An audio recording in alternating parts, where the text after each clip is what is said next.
Αγαπητοί ακροατές, χαίρετε. Σήμερα ο ραδιοσταθμός της Πειραϊκής Εκκλησίας, η ευλογημένη αυτή φωνή της Εκκλησίας μας έδωσε την ευκαιρία να κάνουμε ένα αφιέρωμα στο γέροντα Κύριλλο Γεραντώνη, τον απλό, τον προσινή, τον ευσυμπάθητο, τον άνθρωπο της πίστης, της ελπίδας και της αγάπης, τον μακαριστό καθηγούμενο της Ιεράς Μονής Οσίου Δαβίδ του Γέροντος του Θαυματουργού, που κοιμήθηκε στις 30 Μαρτίου του 2012, ημέρα Παρασκευή, ημέρα της γλυκιάς του Παναγιάς, ημέρα του ακαθίστου ύμνου. Εδώ και μερικές δεκαετίες η Ιερά Μονή του Οσίου Δαβίδ του Γέροντος έγινε πόλος έλξης χιλιάδων προσκυνητών. Έγινε καταφύγιο χιλιάδων πονεμένων ανθρώπων, χάρη στην έντονη παρουσία της χάριτος του κτήτορος της Οσίου Δαβίδ, αλλά και τη χαρισματική προσωπικότητα του μεγάλου γέροντος του 20ου αιώνα, του Αγίου Γέροντος Ιακώβου Τσαλίκη. Όμως, ο Πανάγαθος Θεός δεν άφησε ορφανό το μοναστήρι από αγιασμένους γέροντες, οι οποίοι συνέχισαν με χαρισματικό τρόπο να διακονούν τις ανάγκες του χριστεπονίμου πληρώματος και στο διάβα του 21ου αιώνα. Έτσι, στην απλότητα, την προσήνεια, την αγάπη και την αμεσότητα που χαρακτήριζαν τον μεγάλο γέροντα Ιάκωβο, τις συναντάμε ενσαρκωμένες στο πρόσωπο του γέροντος Κυρίλλου, που φάνηκε στα μάτια χιλιάδων προσκυνητών της Μονής σαν η συνέχεια του γέροντός του, ώστε διαδιπλό τώρα λόγο να μην νιώθουν ορφάνια από την απουσία του, γιατί και ο ίδιος ο γέρον Ιάκωβος εξακολουθούσε να κάνει φανερή την παρουσία του και μετά την ισκύριον αποδημίαν του, αλλά και βλέπαμε τη συνέχεια του στο πρόσωπο του υποτακτικού και διαδόχου του γέροντος Κυρίλλου. Ο γέρον Κύριλλος, χάρη στην ανεπιτίδευτη υπακοή του, ρούφηξε σαν σφουγγάρι τα χαρίσματα του γέροντός του και για 21 χρόνια εξακολουθούσε η Ιερά Μονή του Οσίου Δαβίδ να γίνεται πόλος έλξης χιλιάδων προσκυνητών, όχι μόνο για να προσκυνήσουν την κάρα του Οσίου Δαβίδ και τον τάφο του γέροντος Ιακώβου, αλλά και για να βρουν ανάπαυση κάτω από το πετραχύλι του μακαριστού γέροντος Κυρίλλου, ο οποίος ανέπαβε, παρηγορούσε, συμβούλευε και νουθετούσε και πολλές φορές με θαυματουργικό τρόπο στήριζε χιλιάδες ψυχές, ενεργώντας έτσι απλά και φυσικά, κρύβοντας με αυτόν τον τρόπο τα χαρίσματα και την αγιότητά του.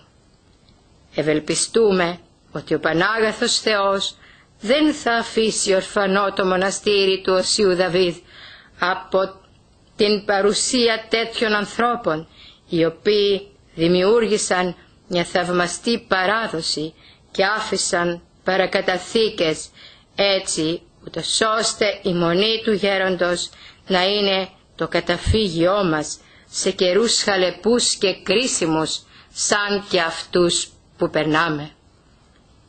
Επειδή το πορτρέτο του γέροντος Κυρίλλου θα σκιαγραφίσουν με ένα θαυμάσιο τρόπο τόσο ο Σεβασμιότατος Χαλκίδος Κύριος Χρυσόστομος, όσο και ο νυν καθηγούμενος της Ιεράς Μονής Πατήρ Γαβριήλ, αλλά και πνευματικά τέκνα του μακαριστού γέροντος, εμείς θα αρκεστούμε σε ένα πολύ σύντομο βιογραφικό σημείωμα για να δώσουμε αμέσως το λόγο στο Σεβασμιότατο. Ο γέρον Κύριλλος Γεραντώνης γεννήθηκε στον Κρυονερίτη της Βορείου Ευβοίας το 1938. Από μικρό παιδί ανέβαινε με την οικογένειά του στο μοναστήρι του Οσίου Δαβίδ και έζησε από τότε θαύματα αλλά και θαυμαστές εμπειρίες με το μεγάλο αυτό Άγιο της Βορείου Ευβοίας. Προσήλθε στην Ιερά Μονή του Οσίου Δαβίδ το 1962 και εκάρη μοναχός την 1η Οκτωβρίου του 1971 από τον τότε ηγούμενο της Ιεράς Μονής Αρχιμανδρίτη Νικόδημο Θωμά και πήρε το όνομα Κυπριανός. Στις 27 Μαρτίου του 1971 χειροτονήθηκε διάκονος στον Ιερό Ναό Γενεθλίου της Θεοτόκου Λίμνης και πήρε το όνομα Κύριλλος και στις 28 Μαΐου 1971 πρεσβύτερος στην Ιερά Μονή του Οσίου Δαβίδ από τον αείμνηστο Μητροπολίτη Χαλκίδος Νικόλαο. Στις 12 Απριλίου του 1992 και μετά την κοίμηση του γέροντος Ιακώβου Τσαλίκη χειροθετήθηκε ως αρχιμανδρίτης την 5η Κυριακή των Νηστειών στη Λίμνη Ευβοίας και στις 5 Αυγούστου 1992 παραμονή της μεταμορφώσεως του Σωτήρος που πανηγυρίζει η Μονή ενθρονίστηκε επίσημα ως ηγούμενος της Ιεράς Μονής του Οσίου Δαβίδ του Γέροντος. Υπηρέτησε τη Μονή με αγάπη και αυταπάρνηση επί 20 χρόνια ως γνήσιον τέκνον του γέροντος Ιακώβου. Κοιμήθηκε στις 30 Μαρτίου του 2012, ημέρα του ακαθίστου ύμνου. Στο πρώτο μέρος του αφιερώματός μας θα έχουμε την τιμή και την ευλογία να ακούσουμε το Σεβασμιότατο Μητροπολίτη Κύριο Χρυσόστομο και τον ίν καθηγούμενο της Ιεράς Μονής Οσίου Δαβίδ, το γέροντα Γαβριήλ. Στο δεύτερο μέρος θα ακούσουμε θαυμαστές εμπειρίες πνευματικών του παιδιών και προπαντός την ίδια την ευλογημένη φωνή του γέροντος Κυρίλλου μαγνητοφωνημένη. Έχουμε, αγαπητοί ακροατές και φίλοι της Πειραϊκής Εκκλησίας, της ευλογημένης αυτής φωνής της Εκκλησίας μας, τη μεγάλη τιμή και τη μεγάλη ευλογία να προλογίσει το αφιέρωμά μας ο Σεβασμιότατος Μητροπολίτης Χαλκίδος Κύριος Χρυσόστομος.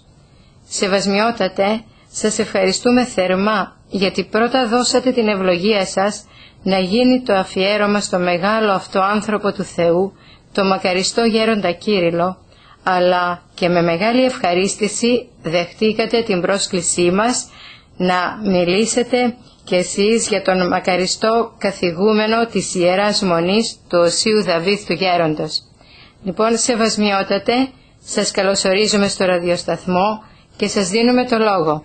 Σας ευχαριστώ και εγώ γιατί είχατε αυτή την εμπνευσμένη πρωτοβουλία να παρουσιάσετε τον αείμνηστο γέροντα Κύριλλο, τον ηγούμενο της Ιεράς Μονής του Οσίου Δαβίδ, με αφορμή την συμπλήρωση ενός έτους από τις εκδημίες του. Και σας ευχαριστώ ακόμη για τα αισθήματα αγάπης και σεβασμού που έχετε στο πρόσωπό του, τα οποία εκφράζουν και τη γενικότερη στάση σας μέσα στο χώρο της Αγίας μας Εκκλησίας. Καταθέτω και εγώ την ταπεινή μου γνώση για αυτόν τον άνθρωπο και την εμπειρία μου. Τον γνώρισα όταν ήμουν νέος, φοιτητής, υποψήφιος κληρικός και συνόδευα τον σεβασμιότον αείμνηστο προκάτοχό μου Μητροπολίτη και γέροντά μου τον Χρυσόστομο τον Πρώτο, όταν επισκεπτόταν την Ιερά Μονή του Οσίου Δαβίδ, όταν ηγούμενος ήταν ο υπ' αυτού διοριστής αείμνηστος όσιος γέροντας ο Ιάκωβος.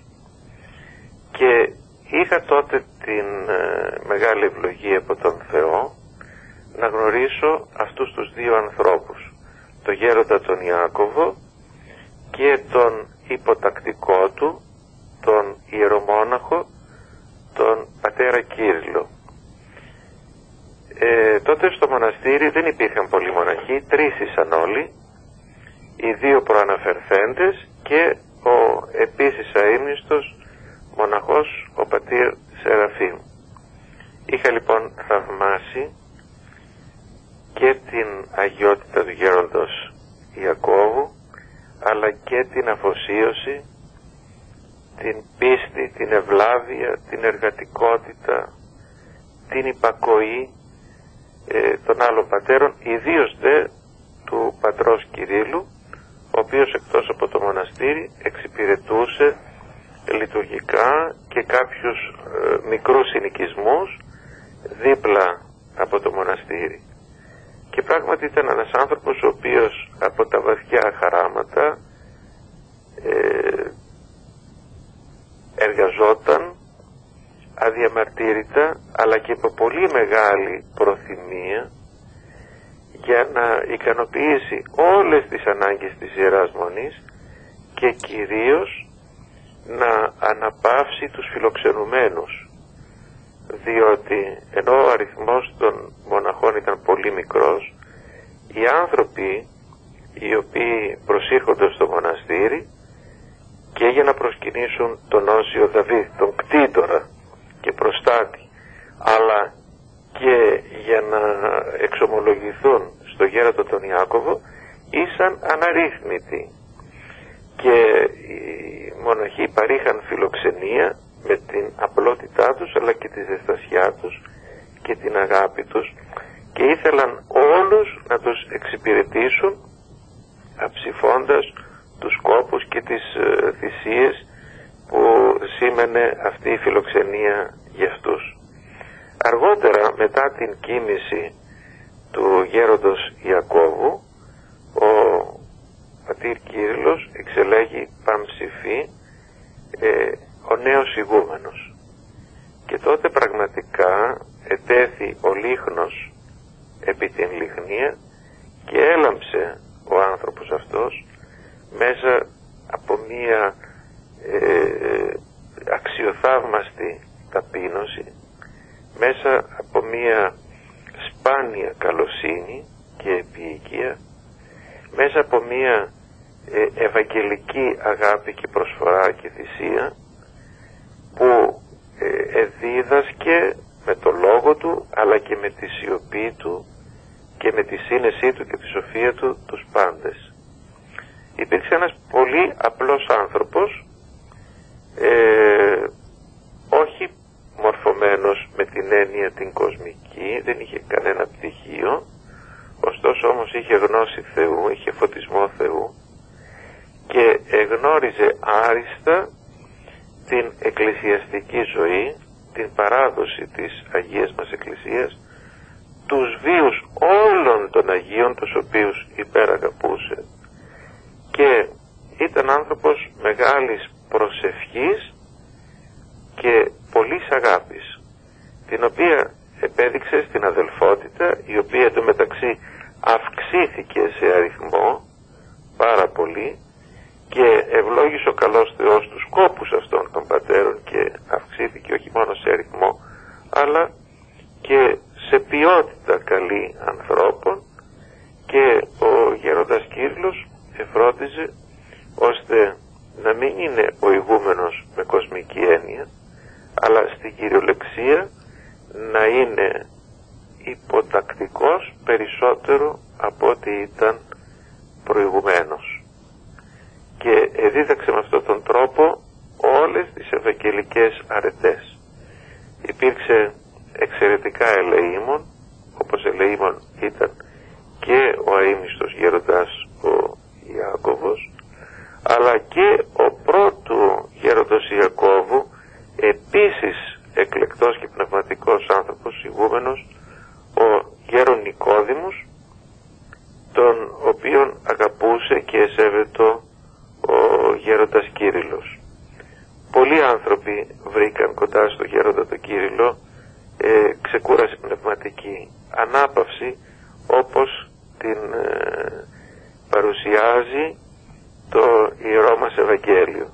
Και εμείς είχαμε την δυνατότητα να καυχόμαστε για το μοναστήρι μας και για το έργο το οποίο προσέφερε με πολύ μεγάλη σεμανότητα ο γέροντας Κύριλλος.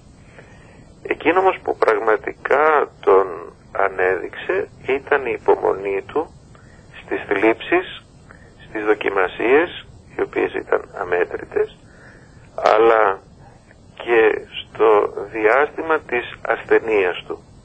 Πάντοτε είχε προβλήματα υγείας, τα οποία όμως τα έβαζε σε δεύτερη μοίρα, όμως τα τελευταία χρόνια υπέφερε από πολλές ασθένειες και νοσηλεύτηκε σε πάρα πολλά νοσοκομεία, από νοσοκομείο σε νοσοκομείο, και οι μεν πατέρες της Μονής συμπαρίσταντο με την προσευχή τους. Κοντά του ήταν κυρίως ο σημερινός ηγούμενος, ο γέροντας ο Γαβριήλ, ο οποίος ανίστακτα προσέφερε τις υπηρεσίες του και τι είχε αναλάβει λόγω και της ιδιαίτερης εμπιστοσύνης που του είχε ο γέροντας και τα θέματα της περιθάλψεώς του, τα θέματα της υγείας του. Ωστόσο όμως όλοι οι πατέρες έδειξαν και σε αυτό το διάστημα της ασθενείας την μεγάλη αγάπη, την οφειλόμενη αγάπη, αλλά και εκείνοι με προθυμία έδειξαν τα αισθήματά τους προς τον γέροντά τους, και όλος ο κόσμος, ο οποίος συνέρεε ώστε να δημιουργείται πρόβλημα και θαυμασμό στα νοσοκομεία, προκειμένου να επισκεφθεί το γέροντα και να πάρει την ευχή του και να εκδηλώσει την συμπαράστασή του.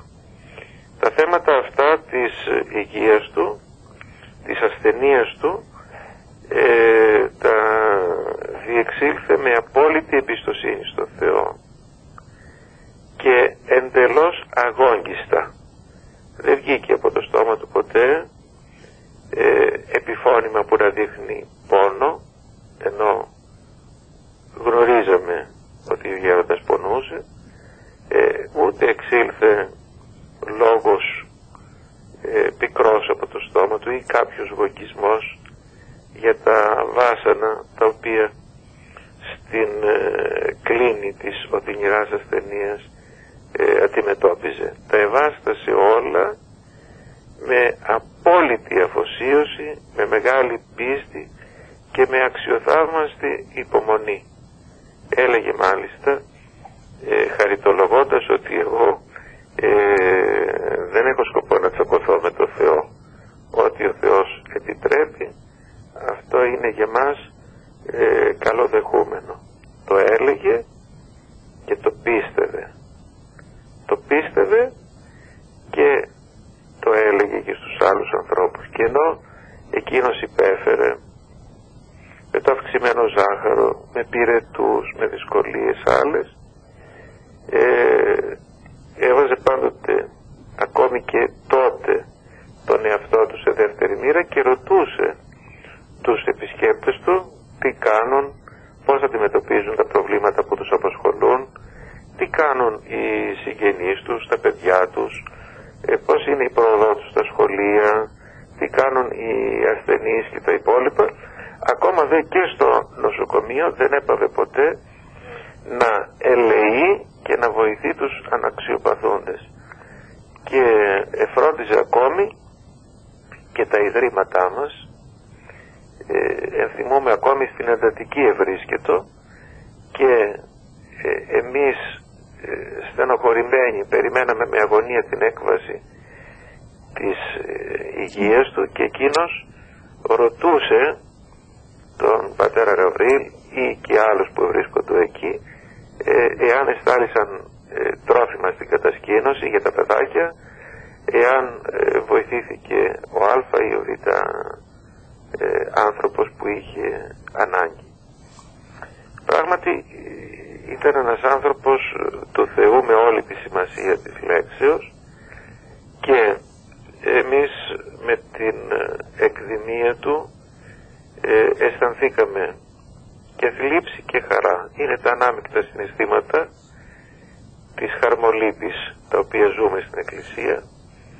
Λύπη για τον πρόσκαιρο αποχωρισμό, διότι τον αγαπούσαμε και τον σεβόμαστε πάρα πολύ και δεν πάψαμε ποτέ να έχουμε τα ίδια αισθήματα για το πρόσωπό του, αλλά και χαρά έχουμε στην ψυχή μας, διότι γνωρίζουμε ότι ο γέροντας αναπαύεται πλέον εκ των κόπων της πολυμόχθου σαρκός στην αγάπη του Θεού, στην αγκαλιά του, και απολαμβάνει τα αγαθά της ουρανίου βασιλείας με τις πρεσβείες του Αγίου Δαβίδ και τις πρεσβείες της Παναγίας μας, την οποία υπεραγαπούσε και αξιώθηκε να κλείσει τα μάτια του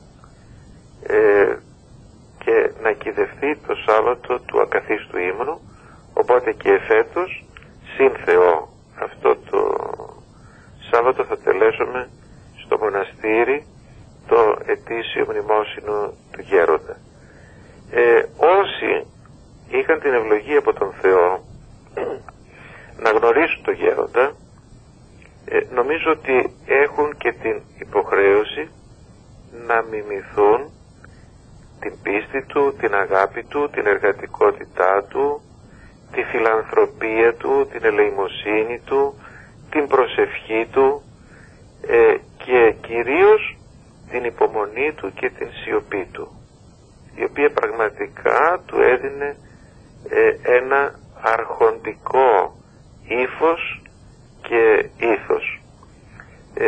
Θέλω να πω ότι δεν προσπαθούμε να εξοραίσουμε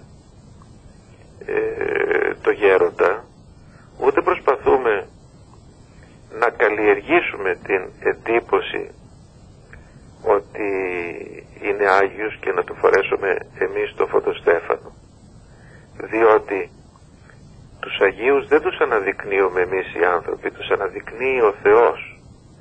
Εμείς αναγνωρίζουμε ως Εκκλησία την αγιότητα, την οποία πρώτα αναγνωρίζει ο Θεός, και δεύτερον η συνείδηση του λαού του Θεού, το σώμα της Εκκλησίας. Και το σώμα της Εκκλησίας σέβεται ως μια ιδιαίτερη πνευματική φυσιογνωμία, ως μια οσιακή μορφή το γέροντα Κύριλλο. Και δεν καυχόμαστε μόνον για την γνωριμία, δεν πρέπει να μένουμε μόνον εκεί, αλλά πρέπει να μιμούμεθα τις αρετές τις οποίες μέσα στην ίδια την εποχή, στις ίδιες τις δυσκολίες, έδειξε ο άνθρωπος αυτός. Σεβασμιότατε, σας ευχαριστούμε πραγματικά από τα βάθη της καρδιάς μας. Και εγώ σας ευχαριστώ γιατί μου δώσατε την δυνατότητα να μιλήσω μαζί σας. Ευχαριστώ και τους ακροατάς της Πειραϊκής Εκκλησίας και όλους τους ανθρώπους που ιεραποστολικά εργάζονται εκεί. Συγχωρέστε με, και πολλά περισσότερα θα μπορούσα να πω, αλλά συγκινούμε ιδιαίτερα όταν θυμούμε τον Γέροντα και αυτό μου δημιουργεί κάποια μικρή δυσκολία. Να είστε καλά, σεβασμιότατε. Εσείς να είσαστε καλά. Άλλη μια φορά δείξατε πραγματικά την εκτίμησή σας και την αγάπη σας στο πρόσωπό του. Είναι οφειλόμενη και είναι αληθινή. Αυτή την είδαμε, όλες τις φορές τη διαπιστώσαμε πάνω στο μοναστήρι του Οσίου Δαβίδ, το οποίο και αγαπάτε και δείχνετε κάθε φορά την εκτίμηση, την αγάπη. Θεωρώ τον εαυτό μου ιδιαίτερα ευνοημένο από τον Θεό που γνώρισα αυτούς τους ανθρώπους και που έχω αυτά τα μοναστήρια, μεταξύ των οποίων και το μοναστήρι του Αγίου Δαβίδ. Να είστε καλά, σεβασμιότατε. Και εσείς να είστε καλά. Σας ευχαριστούμε. Και να έχουμε την ευχή του Γέροντα. Αμήν, την ευχή του. Και να μας δώσει ο Θεός την δύναμη και την δυνατότητα να συναντηθούμε στο μοναστήρι, να τελέσουμε το μνημόσυνό του. Αμήν, σας ευχαριστούμε, την ευχή σας και την ευλογία σας για όλους μας τους ακροατές. Και καλή Ανάσταση. Καλή Ανάσταση, σεβασμιότατε. Ευχαριστούμε. Μετά τη μεγάλη ευλογία που είχαμε να ακούσουμε τη μαρτυρία του Σεβασμιωτάτου Μητροπολίτου Χαλκίδος, Κυρίου Χρυσοστόμου, έχουμε την επόμενη μεγάλη ευλογία και τιμή να έχουμε κοντά μας τον νυν καθηγούμενο της Ιεράς Μονής του Οσίου Δαβίδ του Γέροντος του Θαυματουργού, τον πατέρα Γαβριήλ, που είχε την αγάπη να μας μιλήσει για τον πεφυλημένο γέροντά του, Γέροντα Κύριλλο. Άγιε Ηγούμενε, πατέρα Γαβριήλ, σας καλωσορίζουμε στο ραδιοσταθμό της Πειραϊκής Εκκλησίας και σας ζητούμε τις ευχές και τις ευλογίες σας. Καλώς σας βρίσκομαι. Τις ευχές και τις ευλογίες της Παναγίας μας, του Αγίου μας Δαβίδ και των Αγίων Γερόντων μας, Ιακώβου και Κυρίλλου. Ευχαριστούμε. Γέροντα, θα θέλαμε έτσι να μας βοηθήσετε σε αυτό το αφιέρωμα στο γέροντά σας. Λοιπόν, και γνωρίζουμε ότι τον κάθε μοναχό ο Θεός μπορεί να τον καλέσει με ένα διαφορετικό τρόπο, αν όντως ο μοναχός αυτός είναι θεόκλητος. Στην περίπτωση του γέροντός μας Κυρίλλου έχουμε κάποια εξαιρετικά σημεία κλίσεως, τα οποία προϋποθέτουν και προαναγγέλουν το ότι διέπρεψε ως μοναχός. Πράγματι ήταν θεόκλητος ο γέροντάς μας ο πατήρ Κύριλλος στο μοναχικό βίο. Από ό,τι ο ίδιος είχε αποκαλύψει ελάχιστες φορές βέβαια, νέο παιδί στο χωριό του ακόμα, στον Πριονερίτη της Βορείου Ευβοίας, είδε σε όνειρό του τον Απόστολο των Εθνών, τον Απόστολο Παύλο, να τον καλεί για να του δείξει τη θριαμβεύουσα πολιτεία των μοναχών. Και του είπε ότι εδώ υπάρχει μια θέση και για σένα. Ήταν μια απευθείας κλήση. Την ίδια κλήση αργότερα κατά τον ίδιο τρόπο την έκανε και ο Όσιος Δαβίδ. Του είπε λέγοντάς του ότι υπάρχει και για σένα μια θέση στο μοναστήρι μου. Σε περιμένω. Επίσης η ολοζώντανη εμφάνισή του Οσίου Δαβίδ ενώπιόν του όταν εκείνος ήταν στρατιώτης και είχε πάρει άδεια, είχε επισκεφτεί το μοναστήρι του Αγίου, σε κάποια αγρυπνία έχουν δημοσιευτεί τα σχετικά και στο διαδίκτυο και σε εφημερίδες Η ολοζώντανη λοιπόν αυτή η εμφάνισή του Οσίου Δαβίδ ενώπιον του γέροντος, θεωρήθηκε εκ μέρους του ως πρόσκληση, ως επιβεβαίωση της προηγούμενης προσκλήσεως. Και άλλα τέτοια περιστατικά διηγείται ο γέροντας που μαρτυρούσαν αυτήν την κλήση, όπως είπατε, εκ μέρους του Θεού προς το γέροντα για να ακολουθήσει το μοναχικό βίο. Θα προχωρήσουμε να μας λέγατε, γέροντα, ποια σχέση αναπτύχθηκε με τον μακαριστό γέροντά του, τον Άγιο Γέροντα Ιάκωβο Τσαλίκη. Με τον Άγιο Γέροντα Ιάκωβο για μια δεκαετία υπήρξαν συμμοναστές, αδελφοί και συμμοναστές, υπό τον ίδιο καθηγούμενο, τον επίσης μακαριστό Άγιο Γέροντα πραγματικά και εκείνον Νικόδημο, Αρχιμανδρίτη Νικόδημο Θωμά. Πάλι βέβαια σε αυτό το διάστημα, σε αυτή τη δεκαετία περίπου, ο πατήρ Κύρλος έκανε υπακοή στον Γέροντα Ιάκωβο, καθότι ήταν ο αρχαιότερός του και εκείνος ήταν ο ιερομόναχος, ο πατήρ Ιάκωβος, ενώ ο πατήρ Κύρλος μέχρι το 71, 27 Μαρτίου του 71 που χειροτονήθηκε διάκονος, ήταν απλός μοναχός. Πνεύμα αγάπης και συνεργασίας υπήρχε μεταξύ τους. Ο πατήρ Κύρλος μια ζωή θυσιαστική προσφορά. Αν το δει κανείς τις φωτογραφίες εκείνης της εποχής αλλά και της μετέπειτα, είναι πάντα με μια ποδιά. Έτρεχε από φυλακής πρωίας μέχρι νυκτός. Έτρεχε για να φέρει βόλτα όλα τα διακονήματα της Μονής, καθότι ο Πατηριάκος, όπως είπα, ήταν ιερομόναχος, είχε τα λειτουργικά καθήκοντα, ήταν πνευματικός, ο μόνος πνευματικός στη Μονή, και πολλές ώρες απεισχολείται με τα ιερατικά του καθήκοντα και τα καθήκοντά του ως πνευματικός, και έτσι το βάρος των διακονημάτων έπεφτε στον πατέρα Κύρλο. Διότι εκείνη την εποχή και ένας μοναχός, ο πατήρ Ευθύμιος, ήταν ηλικιωμένος και ήταν και από τους παλαιούς ιδιορύθμους μοναχούς, διότι κοινόβιο ουσιαστικά έγινε το μοναστήρι μας με την εγκατάσταση, με την προσέλευση στη Μονή του πατρός Ιακώβου. Οπότε το κύριο βάρος όλων των διακονημάτων ήταν στο γέροντα. Μάλιστα. Αφού ερχόταν 12 η ώρα, 1 η ώρα το βράδυ, σαν και τώρα, τι ώρα είναι, 12. Βέβαια. Λοιπόν, 1 η ώρα το βράδυ. Τα καλά τα δικά σας. Και καμιά φορά τον έβλεπε ο μακαριστός γέροντάς του, ο πατήρ Νικόδημος, να κυκλοφορεί, ο πατήρ Κύρλος, και του έλεγε, παιδί μου, δεν πήγες ακόμη για ύπνο? Γέροντα, θα πάω, του έλεγε, αλλά έχω να πάω να ποτίσω τα ζωντανά. Τα μουλάρια που είχαν, με συγχωρείτε, κλπ. Και βέβαια πήγαινε 1-2 η ώρα για να πάει να κοιμηθεί, λίγες ώρες ύπνου, διότι στις 4 είχε γερτήριο, 4:30, και αυτό όταν δεν είχε να ζυμώσει τα πρόσφορα και τα ψωμιά εκείνης της εποχής, που συγχωρόταν πολύ νωρίτερα τότε, 2,5 ώρα.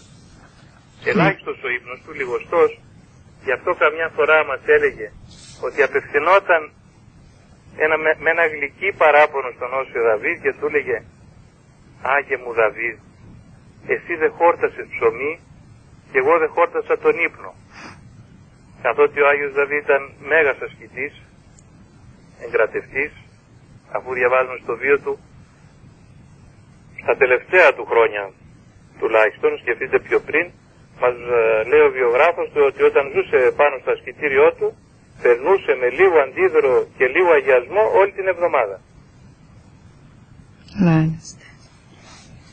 Και είχε, θα λέγαμε, επομένως γέροντα, όλα τα διακονήματα που θα μπορεί να έχει έτσι μία μονή, ο γέρον Κύριλλος. Όλα τα διακονήματα. Μαγείρεμα, ετοιμασία τράπεζας, όπως είπαμε, στους κήπους, στα ζωντανά, στην καθαριότητα, στη φιλοξενία των προσκυνητών. Τι έχει ένα μοναστήριο, ότι έχετε εκεί στην οικογένειά σας και εκατονταπλάσια φορές, περισσότερο. Πολύ περισσότερο. Ναι, διότι ήρθε εδώ και ο κόσμος. Βέβαια και όσο περνούσαν τα χρόνια, οι προσερχόμενοι στη Μονή ήταν πολύ περισσότεροι. Μάλιστα. Και μάλιστα υπηρετούσαν και τα γύρω χωριά, άμα δεν κάνω λάθος, λειτουργικά, έτσι δεν είναι, Γέροντα? Όπως... Πράγματι, ο Πατριάρχος πραγματικά, αυτός ο Άγιος Γέροντας, είχε ευξημένες υποχρεώσεις, διότι εξυπηρετούσε και τα γύρω χωριά και άλλα, ίσως ενδεχομένως και άλλες φορές όπου τον έστελνε η Μητρόπολη, κάνοντας υπακοή, για να εξυπηρετεί τις λειτουργικές ανάγκες των κατοίκων των γύρω περιοχών που εστερούν το μονίμου εφημερίου.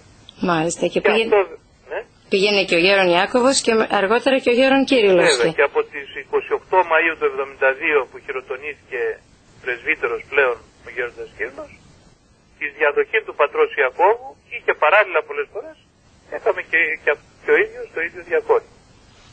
Κάνοντας υπακοή στην Αγία μας Εκκλησία και συγκεκριμένα σεβαστή Ιερά Μητρόπολη Χαλκίδος. Πράγμα το οποίο έκαναν μέχρι τέλους της ζωής τους. Μάλιστα. Αυτή την Αγία υπακοή και το σεβασμό προς τα 7 πρόσωπα των Αγίων Επισκόπων μας και εν γέννη προς όλους τους επισκόπους της Εκκλησίας μας. Είχαν μεγάλο σεβασμό, πολύ μεγάλο σεβασμό απέναντι στους επισκόπους. Μάλιστα. Να φανταστείτε, όταν φιλοξενούσαμε επισκόπους στο μοναστήρι, και αν βρισκόμασταν κάποια φορά με επισκόπους και συντρώγαμε και τους λέγανε να ευλογήσουν καμιά φορά την τράπεζα, την έναρξή της ή στα περισσεύματα, ενώπιον επισκόπου λέγανε και οι δυο τους δεν ευλογούμε ποτέ, ή ενώπιον επισκόπου δεν ομιλούσαν και να τους λέγανε. Μάλιστα. Είχαν μεγάλο σεβασμό. Πάντοτε με την υπόκλησή τους, πάντοτε να υποβάλουν τα σέβη τους. Μάλιστα. Σε αυτό το σημείο, Γέροντα, μου επιτρέπετε να προσθέσω κάτι που ο Σεβασμιότατος, όταν τελείωσε το λόγο του, μου είπε ότι παρέλειψε να πει αυτό, γιατί ήταν συγκινημένος όταν μίλησε για τον Γέροντα Κύριλλο, ακριβώς αυτό που είπατε, το εκκλησιαστικό φρόνημα που διακατήχε και τον Γέροντα Κύριλλο, όπως και το Γέροντα του Γέροντα Ιάκωβο, και μας πρόσθεσε λοιπόν ότι ενώ ήταν ακόμα νέος υποψήφιος φοιτητής, ανέβηκε και γνώρισε τον Γέροντα Κύριλλο, δηλαδή από παιδί, και μετά όταν ήρθαν τα χρόνια και έγινε δεσπότης Χαλκίδος και ανέβαινε στο μοναστήρι σας, του έδειχνε τέτοιο σεβασμό ο Γέροντας Κύριλλος, που ένιωθε άσχημα και του έλεγε ότι δεν χρειαζόταν τόσο πολύ έτσι, και έλεγε όχι, ότι οφείλεται αυτή η υπακοή και ο σεβασμός στο Σεβασμιότατο, και μάλιστα να μαθαίνουν και οι άλλοι γύρω. Αυτά τα πρόσθεσε ο Σεβασμιότατος. Πολύ σωστά είναι αυτά που λέτε. Μάλιστα, ακριβώς. Πολύ σωστά και αυτό που έκαναν, κυρίως τον Γέροντα Κύριλλο που έζησα περισσότερο, και τον Γέροντα Ιάκωβο βέβαια, διότι από αυτόν προσωπορέθηκα, με την ευχή του τότε Σεβασμιωτάτου Μητροπολίτου Χαλκίδος κυρίου Χρυσοστόμου πρώτου, μακαριστού ήδη, την ευχή του και την ευλογία του Άγωνα από εκεί που βρίσκεται, στην αγκαλιά του Θεού, μέχρι τελευταία στιγμή ήταν αυτό το φρόνημα. Ο Γέροντας Κύριλλος, παραδείγματος χάρη, επειδή παραχωρούσε ο Θεός και τον συνόδευα πολλές φορές, δεν πήγαινε πουθενά, μα πουθενά, αν δεν έπαιρνε ευλογία από το Σεβασμιότατο, τον οποίο, όπως είπατε, γνώριζε, εκείνος ήταν υποψήφιος φοιτητής και ο πατήρ Κύριλλος ήταν ήδη ιερομόναχος με θητεία στη Μονή πολλών ετών. Μάλιστα. Αφού θυμάμαι και συγγνώμη, και επειδή είχε πάντοτε και παντού όπου βρισκόμαστε, σε όποιο νοσοκομείο ήμασταν, η αγάπη του Σεβασμιωτάτου τον έκανε να τρέχει, να μας δει, να δει το Γέροντα, να ρωτήσει, να φροντίσει, και την τελευταία φορά που τον επισκέφθηκε στο ναυτικό νοσοκομείο των Αθηνών, λίγες μέρες πριν κοιμηθεί ο Γέροντας, ο Γέροντας ήταν με λεβάιν, ήταν με κάποια ταλαιπωρία, ίσως και μάσκα, δεν θυμάμαι ακριβώς. φεύγοντας ο Σεβασμιώτος από το θάλαμο, ο γέροντας έκανε υπόκληση, ακριβώς που ήταν εξαπλωμένος στο κρεβάτι, και του λέει πολύ χαμηλόφωνα, τα σέβη μου, τα σέβη. Εκεί που δεν μπορούσε. Εκεί που δεν μπορούσε. Ναι. Μάλιστα, μάλιστα. Πράγματι, όπως είπατε, είχαν γνήσιο εκκλησιαστικό φρόνημα. Μάλιστα, την ευχή τους να έχουμε πάντα και το παράδειγμά τους. Και τώρα, Γέροντα. Επίσης, ναι, συγγνώμη. Αλλά επειδή δόθηκε ευκαιρία τώρα σε αυτό το θέμα. Πρέπει, ναι. Κατά καιρούς, χωρίς εγώ να θέλω να ψέξω, την αλήθεια λέω, την πραγματικότητα αυτή που ίσχυε, κατά καιρούς βγαίνανε διάφορες ανακοινώσεις από μοναχούς, από συλλόγους, από αυτά που προέτειναν διάφορα πράγματα στην ιεραρχία, που αντιδρούσαν, που διαμαρτυρόντουσαν, που και ερχόντουσαν να υπογράψει και ο γέροντας. Ο γέροντας έλεγε, έχουμε επισκόπους, η εκκλησία μας έχει επισκόπους, έχει σύνοδο, εκείνοι θα αποφασίσουν. Στη μόνη βέβαια περίπτωση που υπέγραψε μια τέτοια, ας πούμε, πώς να πούμε, μια ανακοίνωση, τι να ήταν? Ανακοίνωση, μια διαμαρτυρία, δήλωση, ξέρω ναι, πώς λένε μάλιστα. αυτές. Ήταν τότε που διαμαρτύρονται οι πατέρες για την έλευση του Πάπα στην Ελλάδα. Μάλιστα. Η μόνη περίπτωση που διαμαρτυρήθηκε. Μάλιστα. Συμμετείχε. Σε όλες τις άλλες περιπτώσεις έλεγε έχουμε επισκόπους. Η Εκκλησία μας έχει επισκόπους. Με πολύ σεβασμό απέναντι στα πρόσωπά τους. Μάλιστα. Και βέβαια προς όλους τους κληρικούς και προς όλους τους μοναχούς και προς όλους τους ανθρώπους. Έτσι, αυτό που είπε ότι έγινε ηγούμενος και περισσότερο τότε υπηρετούσε παρά ηγουμένευε, όπως είπε και ο Σεβασμιώτατος και πάλι. Είχαμε πάει με την ευκαιρία που συνοδεύαμε την Αγία Κάρα στη Φλόρινα και μας πήγε ο νης Σεβασμιώτος Φλωρίνης, ο κύριος Θεόκτης με τον Άγιο Πρωτοσυγγελό του, τον πατέρα Ιουστίνο. Μας πήγαν να δούμε τον πρώην Φλωρίνης, τον ονομαστό επίσκοπο Αυγουστίνο Καντιώτη. Μάλιστα. Και τον ρώτησε ο πατήρ Αυγουστίνος, καλά λέει, έχεις 15, ήμασταν 15 μοναχοί τότε. Τι κάνεις, πώς τα βγάζεις πέρα? Και του απήντησε ως εξής, να σας πω, του λέει Σεβασμιώτη. Όταν ήμουν υποτακτικός, έκανα υπακοή σε ένα. Τώρα που είμαι ηγούμενος, κάνω υπακοή σε 15. Και αυτό ήταν η πραγματικότητα. Μάλιστα. Μάλιστα, ακριβώς το είπε και με το στόμα του, όπως μας το είπε ο Σεβασμιώτατος, μάλιστα.